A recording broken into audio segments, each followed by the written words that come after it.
That's a very simple question because about 17 years ago, I was going to school. I had no goal in my life and I was just doing what I was supposed to do. This was what my parents taught me.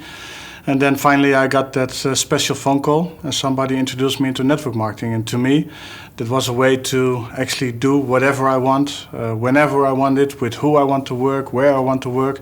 And I always wanted some kind of freedom in my life, but I believe going through the traditional channels, going to school and then find your job and then stay at your job for 40 years and then maybe enjoy some kind of money at the end of your life, that's not something that I wanted. So I decided to go full into network marketing full time and work my ass off. And it took me a while, but finally I got the freedom that I really like. And yeah, right now I have 4 children. I just had a baby of 2 months ago, and I can really enjoy see him grow up.